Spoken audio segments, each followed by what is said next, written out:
когда меня спрашивают, ну почему не цветет у вас в январе? Да потому что у нас в январе было 15 градусов тепла. И орхидеи это прекрасно чувствуют. Лучше, чем мы, кстати. И понимают самое интересное. Поэтому они цветут совершенно по-другому. Скоро весна. Весной орхидеи начинают расти. Они прекращают свое цветение ближе к лету, и весна и лето – это именно рост наших орхидей. Но у меня, к сожалению, сейчас происходит все по-другому. У нас очень сухое было лето, очень затяжная, теплая осень, совершенно не холодная зима. Для нашего региона жарко. Вот сейчас, когда мы снимаем, это февраль, 9 февраля, у нас самое холодное время года. Даже выпал снег, но который через 3 дня превратился в грязь, и у нас минус 2 градуса.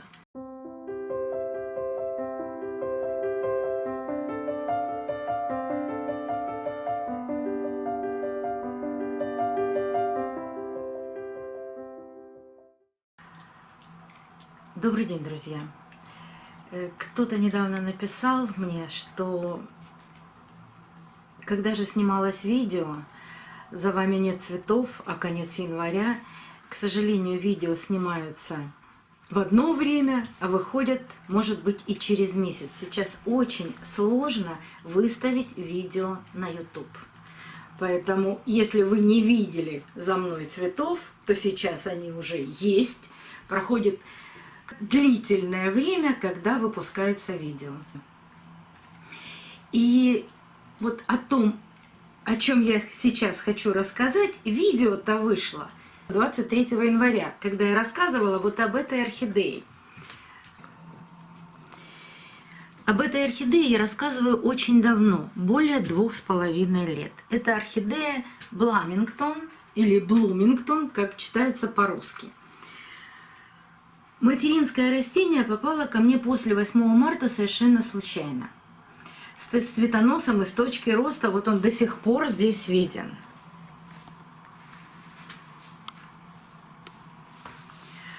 Эта орхидея все время цвела, у меня не было возможности ее пересадить. Но так как она была с цветоносом из точки роста, она очень быстро дала детку. И эта взрослая детка тоже цвела вместе с материнским растением. Наконец-таки пришел тот час, когда я смогла отсоединить детку от материнского растения, пересадить ее, и вот она уже зацвела. Не обращайте внимания на этот желтый лист, он желтеет правильно, потому что детка все равно испытывает стресс при отделении от мамы, но она продолжает цвести. Но, правда, цветы не такие крупные, как были у материнского растения. Но она еще приспосабливается. То есть она должна сама начать взрослую жизнь. Но цвести уже пытается. А лист отсушивает, ну, потому что, может быть, ей и питания сейчас не хватает. Не так, как с мамой его было много. Но орхидея живет, растет, а самое главное, цветет. Так в прошлом видео я вам показывала, что материнское растение дало вторую детку. Вот это взрослая детка. Ну, взрослая еще не такая, как эта, но все-таки она растет. У нее есть корни, и 2 корня уходят глубоко в горшок. Вот эти 2 корешка. И что-то появлялось новое. Я-то думала, что это цветонос, но ничего подобного. Оказывается, это 3-я детка.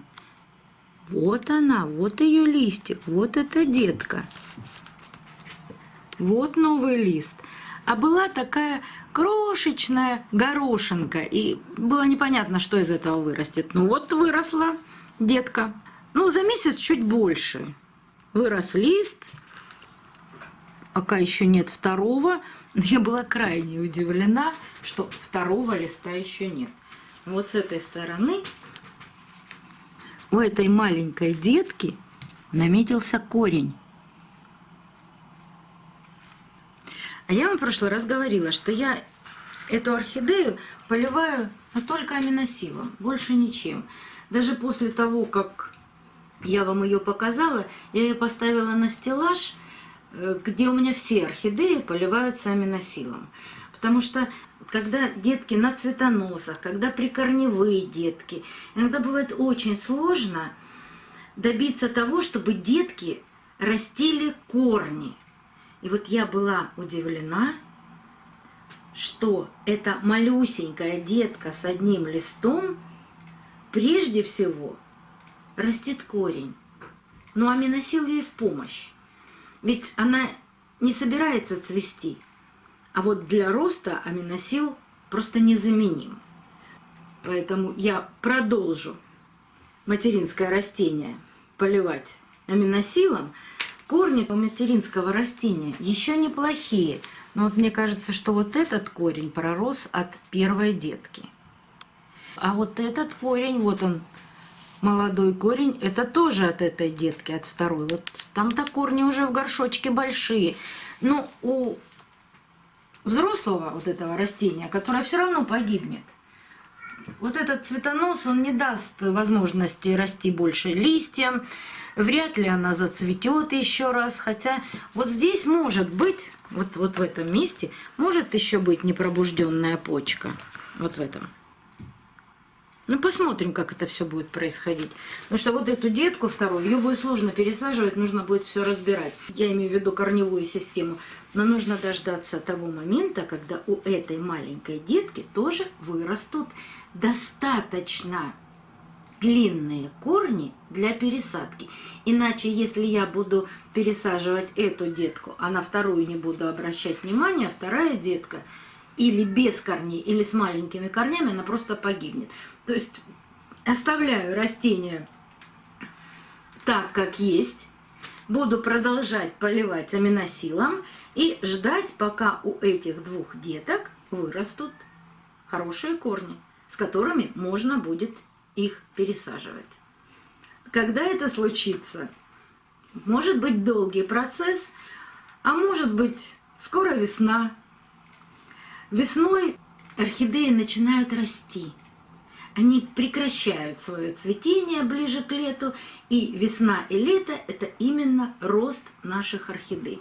Но у меня, к сожалению, сейчас происходит все по-другому. У нас очень сухое было лето, очень затяжная, теплая осень, совершенно не холодная зима для нашего региона, жаркая. Вот сейчас, когда мы снимаем, это февраль, 9 февраля, у нас самое холодное время года.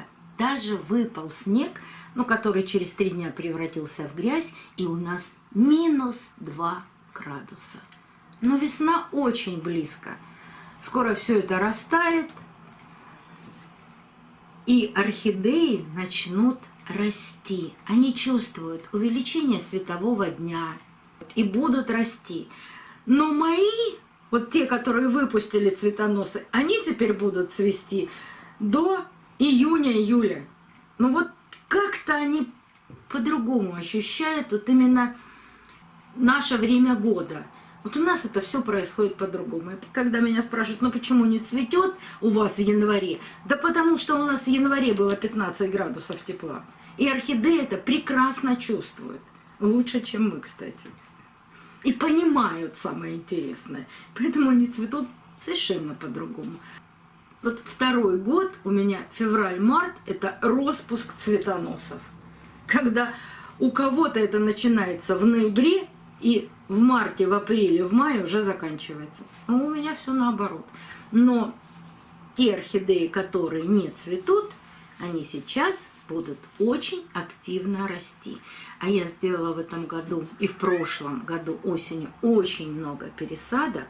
И вполне возможно, что после этих пересадок, если будет прохладная весна, то они тоже зацветут. Вот все получается с точностью да наоборот. Но как орхидеи считают себя нужным вести, так пусть себя и ведут. Главное им не мешать, а немножко помогать. Но помогать выпускать корни у меня вот на данный момент мне помогает очень хорошо аминосил. Жидкий аминосил. Без добавления янтарных кислот. Я недавно вам рассказывала, какая разница в препаратах аминосила, потому что их очень много, но янтарные кислоты я использую очень-очень редко, даже в аминосиле. Мне больше нравится вот этот жидкий. Прекрасно работает. Но вот такие у нас, помимо аминосила, новости с этими двумя орхидеями. До новых встреч, друзья! Увидимся на канале.